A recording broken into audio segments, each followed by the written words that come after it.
Seigneur, notre Père, tu es réellement Dieu. Nous te célébrons et nous te magnifions. Toi, le grand roi, toi qui as reçu le nom au-dessus de ton nom. La Bible dit qu'au nom de Jésus, tout genou fléchit et que toute langue confesse que Jésus-Christ est Seigneur, à la gloire de Dieu le Père. Seigneur notre Père, nous t'élèvons, toi qui es descendu du ciel. La Bible dit que tu es allé dans le séjour des morts et tu es monté avec Seigneur Dieu, ceux qui étaient captifs, Seigneur Dieu, pendant des millénaires. Notre Père, notre Dieu, ton nom est Alpha et Oméga. Tu es le commencement et tu es la fin. Sois béni, Seigneur Dieu, pour tout ce que tu es. Sois magnifié pour ton amour. Sois béni, Seigneur, pour ta grâce. Merci, Seigneur, pour ce matin. Toi qui nous as emmenés dans ta maison pour parler à nos cœurs. Nous te disons merci, Elohim. Laisse, Éternel Dieu, que cette parole de ce matin touche nos cœurs. Qu'elle nous transforme. Afin que nous puissions, Seigneur, ressembler à toi, Jésus. Car la Bible dit que nous devons atteindre la stature parfaite de Jésus-Christ. Éternel, il est écrit que tu m'as donné le pouvoir de marcher sur les serpents, sur les scorpions, sur toute la puissance de l'ennemi, et que rien ne pourra me nuire. C'est pour cela, par le pouvoir que tu m'as donné, je viens maintenant ordonner à tout ce qui n'est pas de toi en ces lieux, de libérer cet espace, de libérer la vie des enfants de Dieu. Oh, nom puissant de Jésus-Christ. Bien-aimés, vous allez prier avec moi. Vous allez dire, Seigneur Jésus-Christ, par ma propre volonté et par la puissance du Saint-Esprit, je me lève ce matin sur l'alliance du sang de Jésus et je donne l'ordre à tout esprit de mort, toi mort, quelle que soit la forme que tu veux prendre dans ma vie, dans ma famille, dans un membre de ma famille, mort qui est en train de circuler, esprit de mort qui passe partout, je te donne l'ordre maintenant de libérer ma famille, de libérer ma vie, de libérer mon corps. Commence à détruire, à chasser l'esprit de mort dans le nom de Jésus. L'esprit de mort, je te donne la force, que tu as pris, que tu as manié, que tu as déchiré, dans la vie, que tu as Dieu, que tu as libéré, que tu as libéré, au nom de Jésus, sors, disparaît, au nom de Jésus, oui, avec le nom de papa, avec le nom de Jésus, avec le nom de Jésus, agis puissamment, au nom de Jésus, comme tu as reçu le corps, comme tu as libéré, la vie que tu as libérée ce matin, au nom de Jésus, Seigneur Jésus-Christ, quelle que soit la forme que la mort veut prendre, pas mort par accident, mort par maladie, mort pendant mon sommeil, mort brusque, mort retiré. Je t'ordonne de libérer ma vie, de libérer ma famille. Commence à chasser tout dans le nom puissant de Jésus. Dans le nom puissant de Jésus.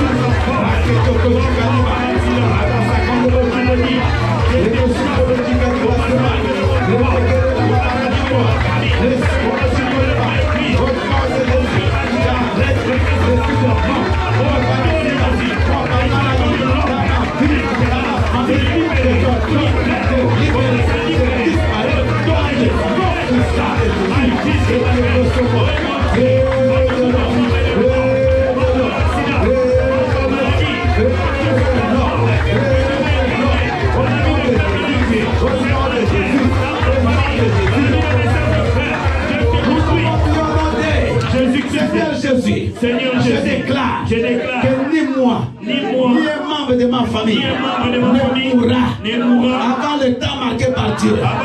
Je déclare que nous vivrons, que nous raconterons les merveilles de l'Éternel. Tout sacrifice qui est en train de te déclarer, de réclamer, je te refuse. Ni moi, ni un membre de ma famille, nous ne deviendrons pas des sacrifices. Pas sacrifice du sang, pas sacrifice humain. Je te refuse, je te renonce. Commence à renoncer.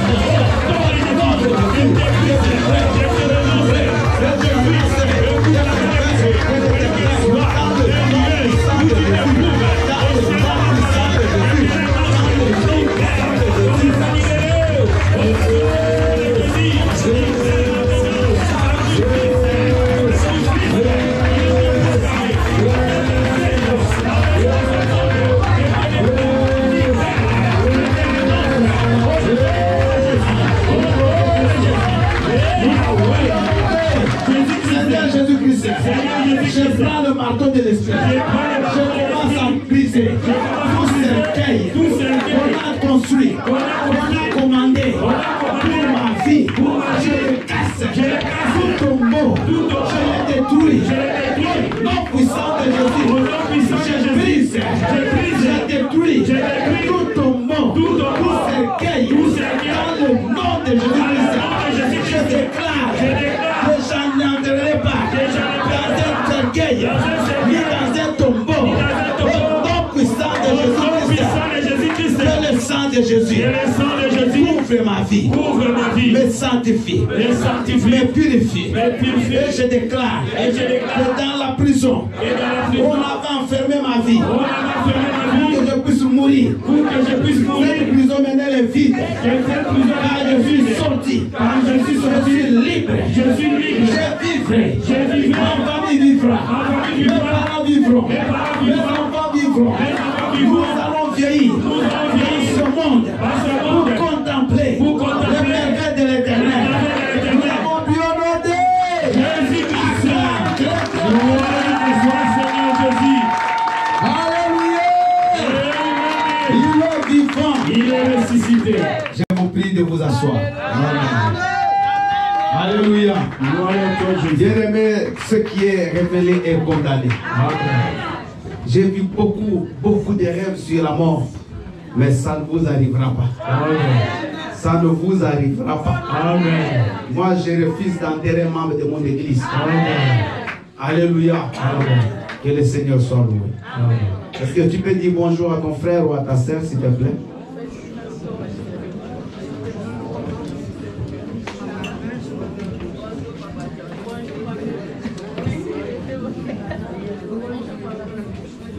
Je vous salue au nom puissant de Jésus. Et j'aimerais spécialement souhaiter bonne fête des femmes. À toutes les femmes qui sont dans cette salle. Est-ce qu'on peut se mettre debout et acclamer pour les femmes? Alléluia. Bien aimé, c'est une grande journée pour toutes les femmes qui sont là. Parce que les femmes ont un rôle à jouer dans la vie de la société. Alléluia. Et même pour l'église. Là où il y a des femmes bien-aimées, il y a la vie. Amen. Et moi, je vous dis que peut-être on néglige trop le rôle des femmes, mais elles sont la cellule même mère de la vie de la société. Amen. Un jour, je vous parlerai de la femme. Amen. Alléluia. Aujourd'hui, nous sommes en train de continuer notre série d'enseignements sur le thème principal qui est savoir vivre ensemble entre les chrétiens. Bien-aimés, vous savez, les relations entre nous, des fois, se détruisent, se détériorent. Parce qu'il y a des petites choses que nous ne savons pas faire. Nous vivons souvent à couteau tiré. Nous vivons en ennemi. Tes parents, tu abandonnes ta famille, tu abandonnes ce que tu fais pour lui, pour son royaume. Il dit qu'il te donnera des frères. Il te donnera des soeurs. Il te donnera des mamans. Par exemple, moi, je n'ai ni père ni mère biologique qui sont déjà morts. Mais les mamans qui sont là sont mes mamans aussi. Amen. Alléluia. Amen. Les papas sont mes papas. Moi, je suis aussi le papa de plusieurs. Amen. Donc, c'est ça, bien-aimé, l'Église. Et la Bible dit que même quand nous pratiquons l'amour, pratiquons-le. Mais surtout pour nos frères dans le Seigneur. Parce que le jour où la trompette sonnera, quand nous serons ressuscités, bien-aimé, il y a des gens de ta propre famille qui ne sont pas en Christ que tu ne reverras plus jamais. Vos chemins vont se séparer pour l'éternité. Mais les gens avec qui tu pries là, tu seras avec au ciel. Et comment, bien-aimé, tu vas expliquer un frère avec qui tu ne parles pas ici, tu vas lui parler au ciel? Donc c'est ça, je voulais, pendant ces 3 semaines, avant qu'on arrive au séminaire, que je parle sur le savoir-vivre. Comment nous pouvons mieux vivre entre nous. Alléluia. Et j'aimerais bien aimé que chacun fasse un effort pour que ce que nous écoutons ici, qu'on ne s'en reste pas seulement des théories, mais que nous puissions le pratiquer. Amen. Moi, ça me ferait beaucoup de joie de vivre, de voir que l'église, quand les gens entrent, ils s'embrassent. Quand les gens se voient en route, ils sont dans la joie de voir son frère, que de voir des personnes qui entrent dans une même porte et qui ne se parlent pas. Ils sortent par une même porte, ils ne se parlent pas. Ils ne se disent même pas bonjour. Les gens qui sont dans l'inimitié, et ça, ce n'est pas Dieu. Alléluia. Amen. Donc, bien aimé, que ces enseignements nous aident.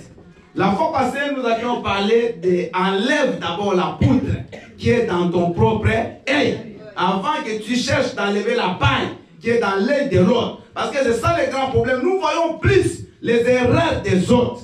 Et nous négligeons ce qui est en nous. Tu sais, souvent nous habillons des habits de pharisiens.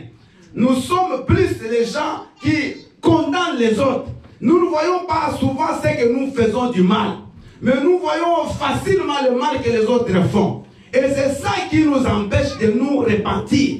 Parce que quand tu ne vois pas ton péché, quand tu ne vois pas les défauts qui sont en toi, c'est difficile, bien aimé, que tu puisses te corriger. Et c'est ça le diable, le travail que le diable fait. Il va fermer les yeux sur ta vie et il va t'ouvrir les yeux sur la vie des autres.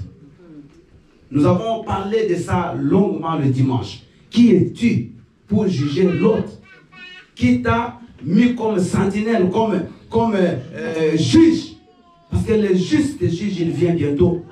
Et lui, quand il viendra, tout sera mis à nu. Alléluia. Alléluia. Donc, la vie dans l'église ou dans la société demande, bien aimé, que chacun fasse de son effort. Chacun fasse de son mieux pour que lui puisse bien d'abord se comporter avant de chercher à condamner les autres. Même dans nos relations entre mari et femme, dans nos relations entre les parents et les enfants, il faut que chacun sache bien vivre avec les autres. Tu es marié, mais tu ne vois que le faux de ton mari. Tu ne vois que le faux de ta femme. Et tu ne fais pas d'effort pour que toi-même tu changes. C'est ça souvent. Vous allez voir dans un couple, c'est toujours l'homme souvent ou qui demande pardon à la femme, ou la femme qui demande pardon à l'homme, mais il y a un qui ne demande jamais. Parce que lui connaît tout, lui il est saint. Bien-aimés, nous sommes saints à cause du sacrifice de Christ. Mais nous ne sommes pas saints dans le sens radical, dans le sens absolu. C'est-à-dire saints qu'on ne commet pas les péchés, personne.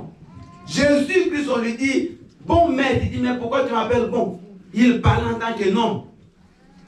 Alléluia. Amen. Toujours c'est l'autre, c'est pas toi. Toujours c'est l'autre. Même à l'église, toujours il m'a fait ça. Et toi, tu ne fais rien. Alléluia. Amen. Toi, tu ne fais rien aux autres. C'est seulement les autres qui font des choses contre toi. Donc, bien aimé, entrons un peu en nous-mêmes. Allons en profondeur de nos vies. Finis ces choses-là, bien aimé, de vous donner beaucoup de théories, de vous donner des histoires que vous ne comprenez même pas. Moi, j'aimerais que nous allions plus sur des choses qui sont pratiques, les choses du quotidien. Les choses, bien aimé, nous prenons la vie chrétienne et nous la mettons dans notre vie de chaque jour. C'est ça, être chrétien. Alléluia. Vous savez, le mot chrétien, pour la première fois, on l'a prononcé dans la ville d'Antioche. Quand vous lirez dans Actes des Apôtres, chapitre 13, vous allez voir cette histoire. C'était pas les chrétiens qui se sont donné le prénom des chrétiens. Non, c'était des païens qui ont appelé ces gens-là qui priaient chrétiens, qui viennent de Christus, donc de Christ, et avec beaucoup de traductions, à la fin c'est devenu chrétien, ceux qui sont comme Christ. Vous comprenez? Chrétien, c'est-à-dire celui qui est comme Christ. Et les gens qui priaient à l'époque, ils imitaient tellement Jésus. Ils vivaient comme Jésus. Et les païens qui les observaient, ils ont dit non, ces gens sont comme Christ. Ce n'est pas eux qui se sont donné le prénom. Aujourd'hui, nous, c'est nous-mêmes qui disons, Jean, je suis chrétien. C'est nous-mêmes, à cause peut-être d'une grosse Bible que nous portons, je ne sais pas, un sac écrit là, Jésus-Christ est sauveur. Souvent, on est plus dans les apparences, dans l'extérieur. Alléluia. Amen. Mais notre vie n'a rien de chrétien. Et les gens, quand ils nous voient, ils n'ont pas confiance en nous. Les gens ne viennent pas nous suivre à l'église. Nous appelons les gens, viens prier avec nous, mais il viendra prier. Qu'est-ce que toi, tu as de spécial par rapport à cet homme-là? Celui que tu appelles païen, il aime les autres. Il fait du bien aux autres. Mais toi qui te dis chrétien, tu es... Mais je ne sais même pas comment te qualifier. Si vous n'allez pas acclamer, je ne suis pas là. Mais j'aimerais que ce message vous touche. Amen. Et que vous puissiez vous repentir. Alléluia. Parce qu'on a tellement trop acclamé, qu'est-ce qui a changé? Au lieu d'acclamer, commence d'abord à regarder est-ce que c'est que le pasteur dit, je me retrouve ou pas. Alors aujourd'hui, nous avons un autre sous-thème. C'est au tableau. Le sous-thème de ce matin, apprendre à maîtriser son langage. Acclame le Seigneur. Alléluia. Nous sommes allés, nous sommes en train de partir petit à petit, mais jusqu'à ce que la parole de Dieu soit vraiment posée dans ta vie. Nous devons maîtriser notre façon de parler, notre langage par rapport aux autres. N'oubliez pas, nous sommes dans le thème principal, savoir vivre entre nous. Amen. Alors, pour que tu vives bien avec les autres, il faut savoir maîtriser ton langage. Parce que souvent, nous blessons les gens sans le savoir. Bien aimé, la langue que nous voyons là, elle est plus qu'une machette. Elle est plus qu'un couteau. Parce qu'aujourd'hui, on peut te blesser avec un poignard, avec un couteau. Et tu te soignes, tu vas à l'hôpital, on te met un pansement, un désinfectant, à la fin c'est bon. Mais il y a des blessures qui sont plus profondes qu'on ne peut pas guérir avec du médicament. C'est des blessures qui viennent de nos paroles. Alléluia. Vous savez, il y a des gens aujourd'hui, leur vie est détruite à cause de la blessure qu'il a reçue par une parole. Un parent qui dit à son enfant, d'ailleurs tu n'as jamais été mon fils. Bien-aimé, un enfant qui a grandi sait que c'est mon père. Mais un jour, le papa sort cette parole-là. Vous savez quelle blessure ça peut faire sur cet enfant toute sa vie? Rien ne peut guérir cette blessure s'il ne rencontre pas Jésus. Donc, ce sont des blessures qui viennent de nos langages. Combien d'hommes ont blessé leurs femmes? Combien de femmes ont blessé leurs maris? Mais pour Il n'a rien fait, tu es sûr. Il t'a même amené à l'hôtel. Il t'a mis une robe. Tu as eu des enfants à cause de cet homme. Et tu dis, qu'est-ce que tu as fait pour moi? Tu sais que ça peut blesser cet homme. Alléluia. Amen. Tu dis à ton frère à l'église, mais toi, qu'est-ce que tu es? Tu es nul, toi. D'ailleurs, je ne t'aime même pas. Mais quelqu'un qui avait confiance en toi, tu lui dis que tu es nul. Je ne t'aime pas. Tu sais que ça blesse. Nous parlons bien aimé, mais souvent nous ne mesurons pas les conséquences de nos paroles. Un enfant de Dieu ne parle pas comme un perroquet. Il ne parle pas comme n'importe comment. Avant que tu parles, tu dois d'abord réfléchir. Est-ce que ce que je dis là, ça va faire du bien ou ça va faire du mal? Avant de parler, réfléchis. Avant de parler à ton frère, avant de parler à ton pasteur, avant de parler à ta soeur, avant de parler à ton mari, à ta femme, à tes enfants, réfléchis d'abord. Parce que la parole, la Bible dit que la langue c'est le monde de la géhenne, c'est le monde de l'enfer. Nous allons lire. La langue là, c'est le monde de l'enfer. La Bible dit que dans la langue, il y a un venin mortel. Venin. Connaissez le venin? Qui donne le venin? Qui envoie le venin? Dans la langue, c'est un serpent. Nous allons dans le livre de Jacques, chapitre 3. Ma mère Rika va nous le lire 1 à 12. Ça, c'est le verset de base. Et nous allons prendre quelques versets. Vous allez noter, s'il vous plaît. Proverbe 10, 31 à 32. Proverbe 13, le verset 3. Et Psaume 140, le verset 4. Maman Aimée nous prépare Proverbe 10, 31 à 32. Maman Hortense nous prépare Proverbe 13, le verset 3. Et moi, je vous lirai Psaume 140, le verset 4. On va écouter les lectures. Au nom de Jésus, Jacques 3, à partir du verset 1 à 12, au nom de Jésus-Christ. Amen. Mes frères, qu'il n'y ait pas parmi vous un grand nombre de personnes qui se mettent à enseigner, car vous savez que nous serons jugés plus sévèrement. Nous branchons tous de plusieurs manières. Si quelqu'un ne branche point en parole, c'est un homme parfait, capable de tenir tout son corps en bride. Si nous mettons le mort dans la bouche des chevaux pour qu'ils nous obéissent, nous dirigeons aussi leur corps tout entier. Voici, même les navires qui sont si grands et que poussent des vents impétueux sont dirigés par un très petit gouvernail au gré du pilote. De même, la langue est un petit membre et elle se vante de grandes choses. Voici, comme un petit feu peut embraser une grande forêt. La langue aussi est un feu.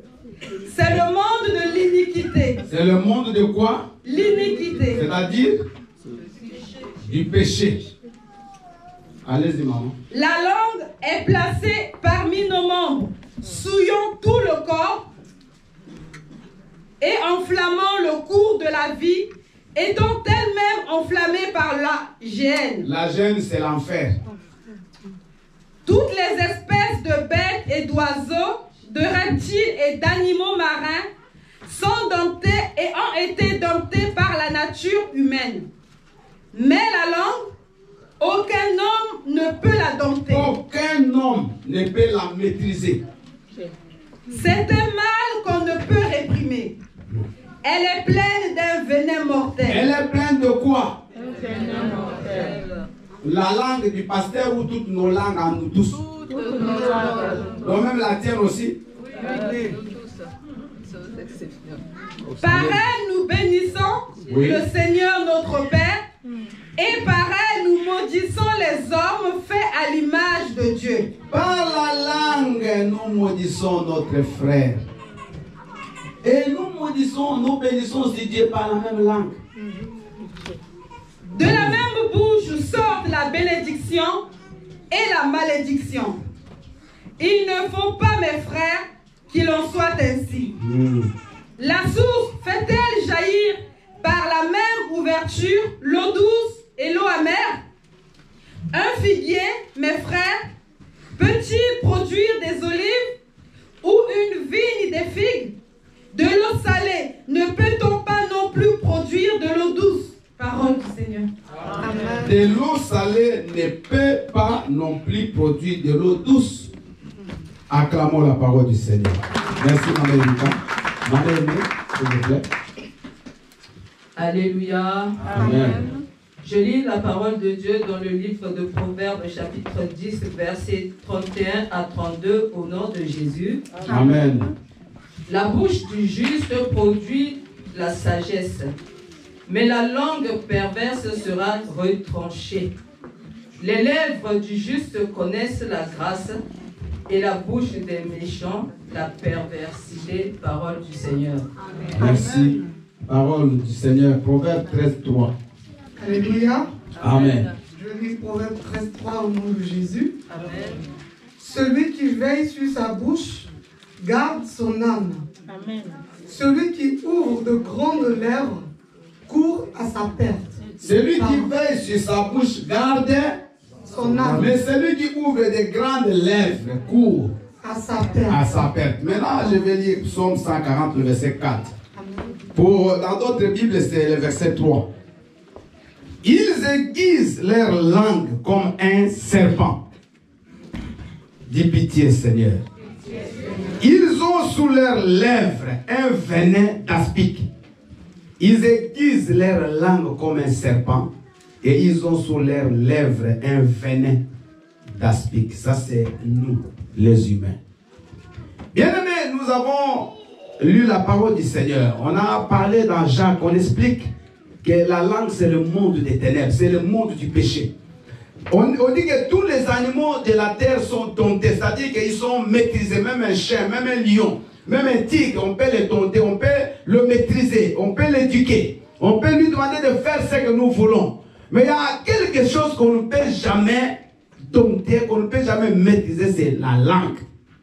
C'est Dieu qui le dit. Il dit, si un homme parvient à maîtriser sa langue, ça c'est un homme parfait. Alléluia.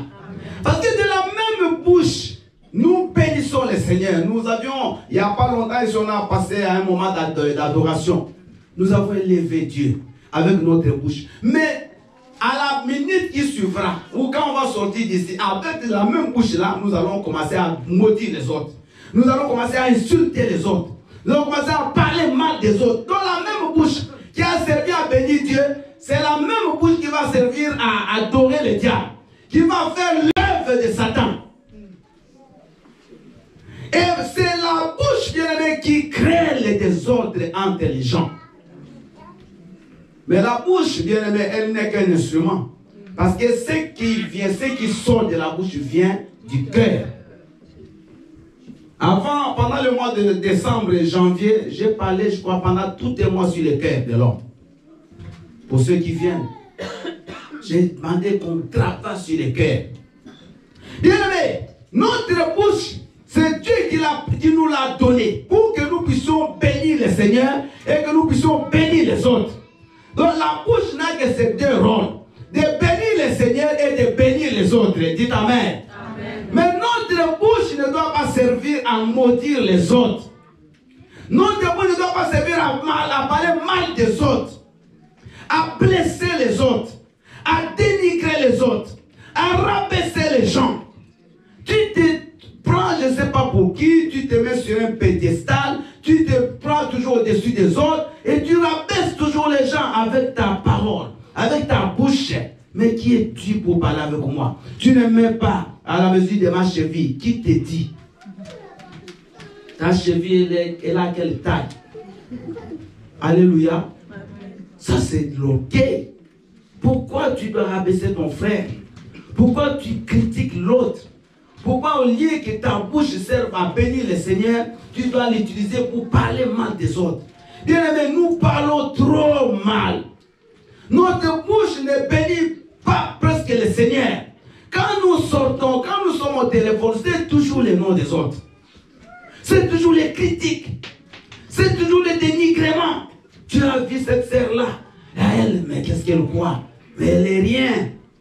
Qu'est-ce qu'elle peut me dire? Moi, je suis marié. Elle est célibataire. Quand tu es marié, tu es plus qu'elle est célibataire? Qui t'a dit? Qui t'a dit que le mari, le célibataire n'a pas de valeur? Alléluia. Tu as eu la grâce. Tu t'es marié. Gloire au Seigneur. Mais tu ne dois pas te moquer de celui qui n'est pas encore marié parce qu'il va se marier. Amen. Il y a des gens aussi qui ont décidé de ne jamais se marier. Vous savez qu'il y a des gens qui ne se marient jamais par leur propre volonté. C'est dans la Bible. On les appelle les eunuques. Alléluia. Amen. Il y a des prêtres qui ne se sont jamais mariés. Donc ce n'est pas se marier, ce n'est pas un péché. Mais tu ne dois pas dénigrer l'image de Dieu. La Bible dit, de la même bouche, tu es en train de bénir le Seigneur, mais tu maudis le frère qui a été fait à l'image de Dieu. Qu'est-ce que tu as que tu n'as pas reçu? Pourquoi t'enorgueillir des choses de ce monde, des choses de la vie? Aujourd'hui, bien aimé, tu as une maison, demain tu ne l'auras pas. Tu as une voiture, demain elle se casse, elle va chez le mécanicien. Pourquoi tu vas t'enorgueillir? Pourquoi tu vas insulter les gens? Pourquoi tu dois sortir des paroles blessantes? Bien aimé, faites attention à ce que tu sors de ta bouche. Amen. Je vous ai toujours dit, autant ne pas parler. Alléluia. Vous savez, les gens qui ne parlent pas beaucoup, ils sont mieux que ceux qui parlent trop. Parce que quand tu parles trop, tu vas commettre beaucoup de péchés. Quand vous êtes en groupe, c'est seulement toi qui parles. Il y a un ami, on a été avec lui au Congo. Bien aimé, quand vous parlez, non, c'était en Angola. Quand vous êtes, lui vous dit toujours arrête, écoute. Donc, bien aimé, tu dois parler, écoute. Maintenant, nous, on n'avait même pas, quand on est avec lui, on sait que c'est lui qui va pas jusqu'à la fin. On est découragé de parler. Il vous dit, écoute, c'est-à-dire lui connaît tout. Bien aimé, il connaît beaucoup de choses dans beaucoup de domaines, mais qui n'étaient même pas faits.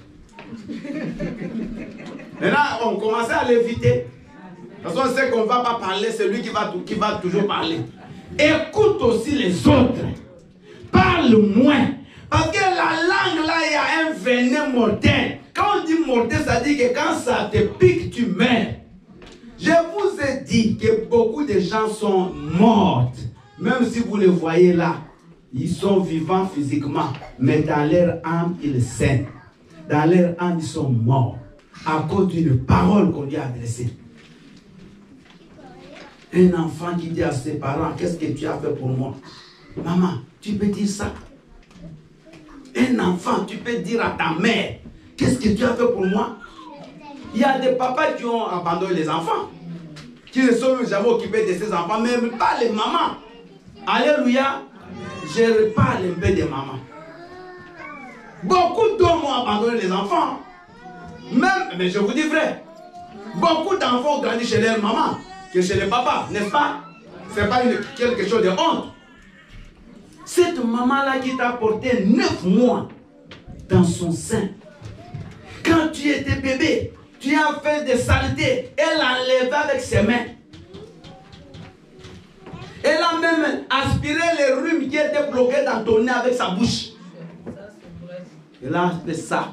Elle a jeté. Elle t'a donné du pain. Elle t'a acheté des habits. Elle t'a nourri. Quand tu dors, elle se réveille. Elle vient regarder si tu dors. Elle arrête son sommeil. Mais le matin, elle va aller travailler. Elle t'habille le matin, elle t'amène à l'école. Elle repart à l'école, elle te prend. Elle te fait encore à manger. Quand tu es malade, elle ne dort pas. Et tu dis à cette maman, qu'est-ce que tu as fait pour moi? Regardez des choses comme ça. Mais cette parole, tu t'amènes. Tu la blesses. Alléluia. Amen. Soyons bien-aimés, réglons notre parole. Sachons parler aux autres. Parle avec joie. Parle avec des paroles douces, des paroles agréables. C'est ça que Dieu veut écouter de nos bouches. J'ai écrit quelques paroles là-bas, quelques principes, quelque chose que tu peux prendre ou que tu peux noter. Bien-aimé, si tu veux vivre très bien avec les gens, j'ai dit la première chose que tu dois viser, c'est avoir une parole impeccable. Ça dit quoi? Ne pas parler des choses qui font mal aux autres, mais parle des paroles qui font du bien à l'autre. Dis Amen. Amen. Quand tu parles à quelqu'un, même s'il a tort, mais parle-lui d'une bonne façon. Parce qu'il y a une mauvaise façon de parler, il y a aussi une bonne façon de parler. Quand tu veux réclamer quelque chose, tu peux aussi bien réclamer ces choses-là.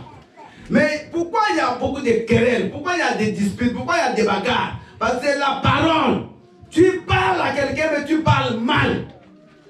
Tu revendiques ton droit mais tu revendiques mal. Vous me comprenez? C'est ton droit. Peut-être que quelqu'un a de l'argent, il te doit. Il avait pris quelque chose, tu as le droit de réclamer ton argent. Mais quelle est la façon dont tu lui parles? Quand je suis parti du Congo, je suis passé en 2003 à Cabinda, c'est une province en Angola, juste qui est frontalière au Congo-Kinshasa. Et j'ai prêché dans une église. Il y avait une maman qui était la femme du diacre de l'église. Donc, le diacre, c'est lui qui travaillait à l'église là avec les pasteurs. Elle vendait des choses bien aimées. La prière finie, elle se met devant la porte là. Mais il faut voir comment elle demande sa dette. Tu peux blaguer avec lui. Et il trouve ça, pour lui, c'est comme tu te le déranges. Alléluia. Et tu ne vas pas blaguer avec tout le monde. Tu ne dois pas venir chez moi, le pasteur, tu commences à faire des blagues. Tu ne suis pas ton ami. Il faut quand même respecter les gens aussi. Alléluia. Tu parles à ta mère, parle-lui normalement. Mais pourquoi tu fais des blagues? L'espièglerie, c'est un péché. Vous savez l'espièglerie? C'est le fait de faire comme des comédies là, pour faire toujours rire les gens. On appelle ça espièglerie. C'est un péché dans la Bible, c'est écrit. Tu espiègle. Donc, parle d'une façon agréable. Ça dit, tu ne frustres pas la personne. Tu ne rends pas la personne mal à l'aise. Tu lui parles d'une façon agréable. Maman, le Seigneur t'aime. Ah, en tout cas, comment a été ta journée? Tout s'est bien passé? Tu lui parles bien. Alléluia. Et moi, je suis en contact avec beaucoup de gens, presque tous les jours, qui sont en détresse. Mais quand tu parles, tu vois la personne, elle est calmée. Elle est venue, mais en tension. Parce qu'elle a connu un problème peut-être dans sa maison. Mais dès qu'elle vient, tu lui dis des choses agréables. Ça la calme. Mais si toi, si tu commences maintenant à réveiller les choses qu'elle-même ne voulait même pas te dire, à la fin, tu détruis la personne qui avait confiance en toi. Notre parole, avant de parler, réfléchis. Ce que je vais dire, ça va aider la personne ou ça va la détruire. Alléluia. Quatrième point, éviter des mots injurieux. Éviter de sortir des mots qui sont des insultes. Tu es nul. Tu es rien. Vous voyez des mots comme ça? Tu dis à ton frère, tu es nul. Vous savez que c'est grave? Toi, tu trouves que c'est rien. Mais c'est grave de dire à quelqu'un, tu es. Ça dit, il est vraiment rien. Il ne peut rien faire de bon.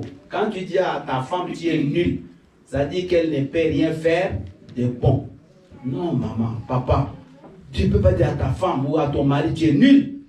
Tu peux dire à tes enfants, tu es nul, même les enfants là.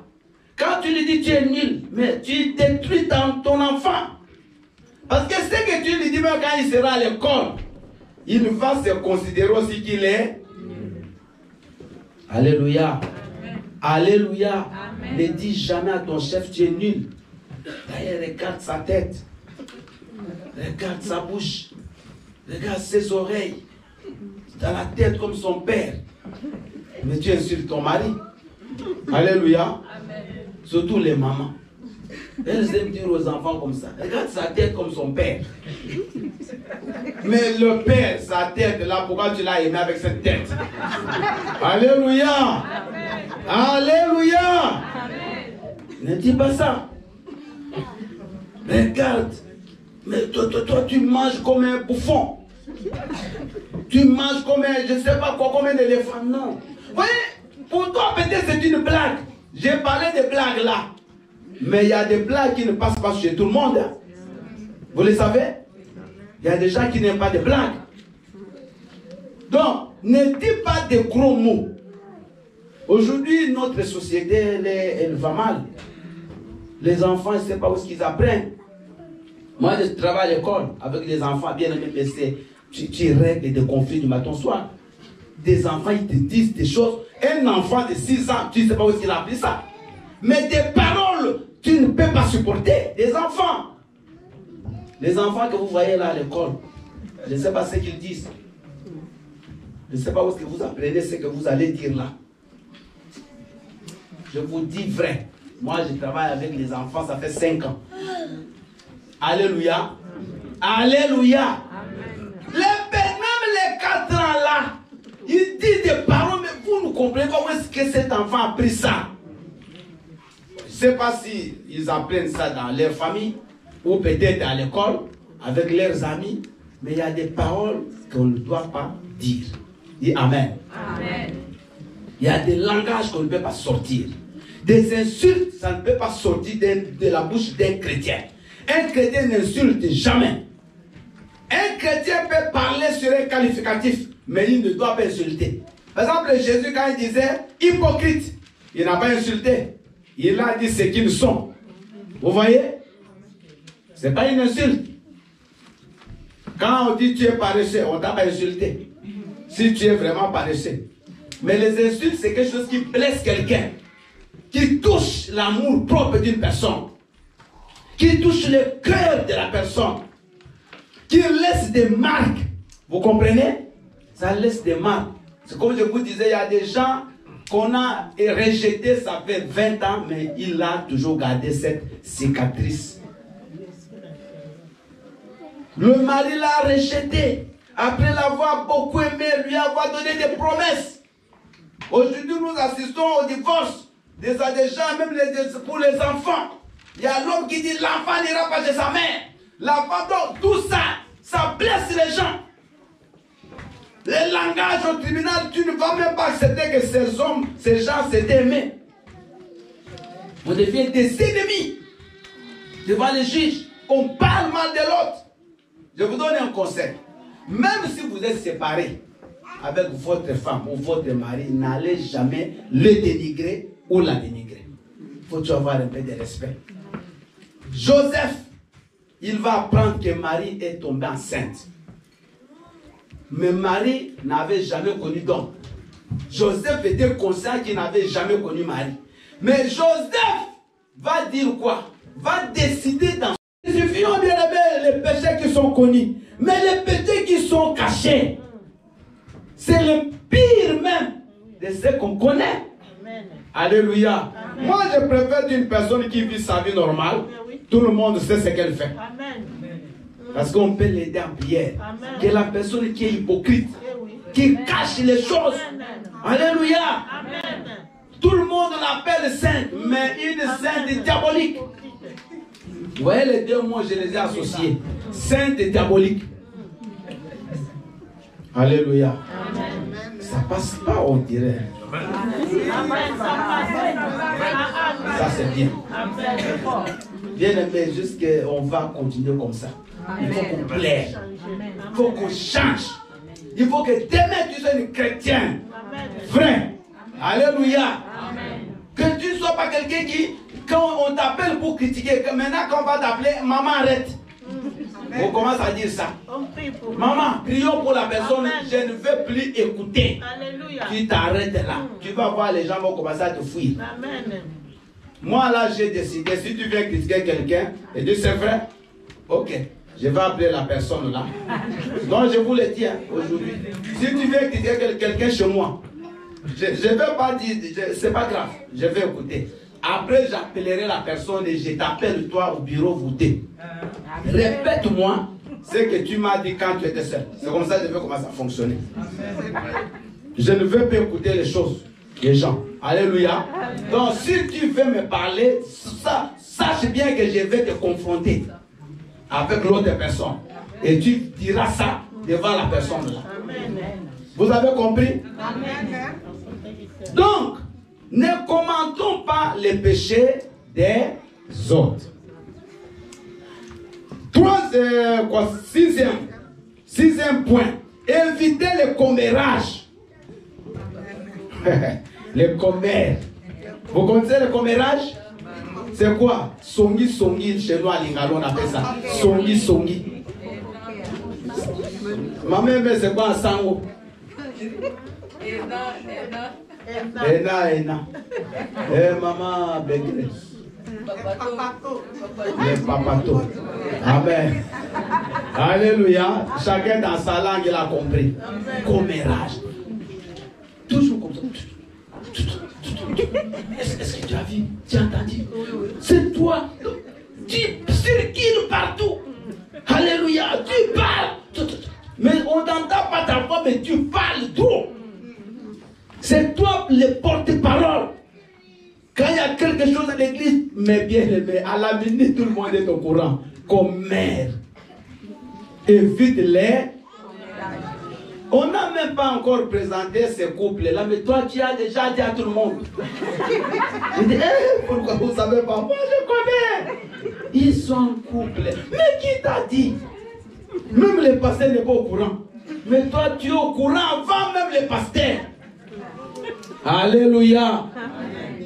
Vous n'avez pas appris qu'il a eu le titre de séjour. Mais qui t'a dit?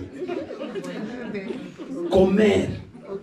C'est un travail, hein, le commérage. Il y a un frère qui a chanté, qu'il y a certains, je crois que c'est le frère Patrice, qu'il y a certains qui mangent à cause de ça. Parce que là où il va parler, on lui donne un peu d'argent. Bien aimé, ça c'est pas bon pour les chrétiens. Alléluia. Les chrétiens ne peuvent pas vivre dans le commérage. Bien aimé, ça, là, chacun, je vous ai dit le dimanche passé, occupe-toi de tes propres affaires. Laisse les autres. Laisse chacun faire sa vie. On t'a pas mis comme sentinelle, comme juge. Laisse. Si là il est en couple, c'est ton problème en quoi? Alléluia. Amen. Toi quand tu étais en couple, qui a parlé de toi? Toi aussi tu étais comme ça avant lui. Mais je l'ai vu moi-même en train de fumer. Et alors? Ça concerne les gens quoi? Papa, je l'ai vu. Je te le dis, je jure. Et ces gens-là, ils savent jurer. Je jure, si je mens même quand je vais traverser la route, que la voiture me puisse me piétonner. Non, me piétiner. Pourquoi tu jures comme ça? Alléluia. Je l'ai vu en train d'embrasser cette sœur-là. C'est pas tout problème. Tu l'as vu. Et après? Et toi, quand tu as embrassé, quand personne ne t'avait vu? Évitez les. Septième point pour terminer. Pardonnez dès que possible. Bien aimé, n'attends pas pour pardonner les gens. Tu as fait du mal, demandez. Non, dis bon, je vais demander dans 2 mois. Les jours où je serai calme, je vais demander. Les jours, non, demande. Le pardon, bien aimé, remet tout à 0. Alléluia. La meilleure façon, pardon, bien aimé, de remettre les relations entre les frères et les sœurs dans l'ordre, c'est par le pardon. Il faut toujours demander pardon. Toujours. Il ne faut jamais se justifier. Donc, aujourd'hui, bien aimé, nous avons parlé de langage. Comment notre langage détruit nos relations. Ça détruit nos familles. Ça détruit, bien aimé, les relations dans l'église. Parce que nous parlons mal des autres. Nous parlons mal, bien aimé, de mes frères, de nos frères. Nous parlons mal de nos femmes. Nous parlons mal de nos maris. Nous parlons mal de nos propres enfants. Les enfants parlent mal de leurs parents. Parle bien. Si tu n'as rien à dire, autant ne pas parler. Ok? Je crois que c'est le mieux à faire. Parle moins, mais écoute. Un homme sage écoute beaucoup. Alléluia. un homme sage écoutait beaucoup. Nous avions vu ici que celui qui veille sur sa bouche garde son âme. Si tu veilles sur ta bouche, tu gardes ton âme. Mais si tu parles trop, tu détruis. Et la langue a un venin. Aujourd'hui, bien-aimé, ton mari avec toi, rien ne marche à cause de tes paroles. Ce que tu dis aux gens, ça lui arrive aux oreilles. Ne voyez bien, regardez comment les choses font. Moi, je parle à mon épouse, elle parle à Erika, Erika parle à une autre personne, mais à la fin, ça va revenir jusqu'à chez moi. Alléluia. Amen. Donc, quand vous parlez, vous allez critiquer votre femme, vous allez critiquer votre mari, ça reviendra chez votre femme un jour. Quand ça va finir à faire le tour, ça reviendra vers vous. Et c'est ce jour-là, il n'aura plus confiance en toi. Si vous êtes en couple, parlez-vous deux. Ça s'arrête entre vous deux. Amen. Quand tu parles, ne dénigre pas la personne. Ne rabaisse pas la personne. Quand tu parles de ton frère, ne lui dis pas, toi, tu es rien. Moi, je suis quelque chose. Toi, dans cette église, tu donnes quoi? Mais il y a des gens qui donnent en secret, tu ne sais pas. Alléluia. Alléluia. Amen. Ce que je dis pour l'église, ça vaut aussi pour la société. Ça vaut aussi là où tu travailles. Vous me comprenez? Tu travailles quelque part, parle bien avec les gens, ne dénigre pas ton chef, ne dis pas mal de tes collègues. Bien aimé, vis partout la même chose. Et c'est comme ça que nous serons la lumière du monde. C'est comme ça que les gens vont nous suivre. C'est pour ça que quand nous parlerons de Christ, même si on ne force pas, déjà notre comportement sera l'évangélisation. Alléluia. Évitons d'évangéliser seulement par les paroles, mais évangélisons plus par le comportement. 1 Pierre 3 parle, je suis arrivé à la fin pour les femmes. 1 Pierre 3, à partir du verset 1er. La Bible dit que vous les femmes, si vous ne pouvez pas gagner vos maris par la parole, gagnez-les plutôt par le comportement. Alléluia. Moi j'ai vu des couples, hein. L'homme ne venait pas à l'église. Mais depuis la femme elle-même, elle a changé son comportement. L'homme, il est venu de soi. Sans même que la femme l'appelle. Alléluia. Pourquoi souvent beaucoup de couples, vous allez voir, c'est l'homme qui vient, la femme ne vient pas, ou vice versa. Parce que le comportement à la maison, ce n'est pas ce qui se passe à l'église. Ça fait 38 ans, moi je suis pasteur. Je vous dis des choses, j'ai l'expérience. Vous allez bien aimer une femme qui se comporte bien, même si son mari ne venait pas à la maison, son mari finira par la suivre. Mais quand à la maison, c'est vraiment le contraire de ce qui se passe à l'église, bien aimé, même si tu prêches à toi, même si tu le forces, il ne viendra pas. Cela vaut aussi pour les femmes, pour les maris. Si toi tu viens à l'église, ta femme ne vient pas, il faut que tu te poses aussi des questions. Pourquoi ma femme ne vient jamais? Alléluia. Quel est ton comportement à la maison? Quand tu tapes sur la femme, comment la femme viendra à l'église? D'ailleurs, je vous ai déjà dit, si maman, si ton mari te tape, viens me le dire. Je le suspends. Un chrétien ne tape jamais. Jamais. Un chrétien taper une femme, c'est grave. Ou une femme taper son mari. Ça ne se fait pas. Alléluia. Amen. Non, ça ne se fait pas. Ces choses-là, il ne faut pas les tolérer. Parce que nous sommes les modernes. Nous devons vivre comme Christ. Galates 2, verset 20. Car désormais, ce n'est plus moi qui vis, mais c'est Christ qui vit en moi. Acclame le Seigneur. Alors, j'aimerais bien aider tous ceux qui n'ont jamais donné leur vie à Jésus-Christ ce matin de le faire.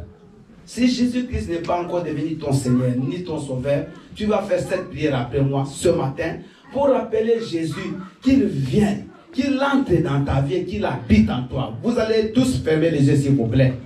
Et toutes les personnes qui comprennent que Jésus vraiment est loin de leur vie, que Jésus n'habite pas dans leur vie, vous allez faire cette prière après moi. Seigneur Jésus-Christ, j'ouvre mon cœur ce matin à la lumière de ta parole. J'ai compris que je suis loin de toi. Entre dans ma vie. Deviens mon Seigneur et mon Sauveur. À partir d'aujourd'hui, j'aimerais connaître ton amour dans ma vie. Pardonne mes péchés. Sanctifie-moi par ton sang que tu as coulé à la croix de Golgotha. À partir d'aujourd'hui, j'aimerais connaître ton plan merveilleux et éternel pour ma vie. Vous restez calme, moi je vais prier. Seigneur d'éternité, Dieu de grâce, ton peuple ce matin a compris que sa langue peut détruire des relations avec les autres. Et nous avons tous, papa, compris que nous devons bien parler, que la même langue qui te bénit, nous devons l'utiliser pour bénir les autres et non pour maudire.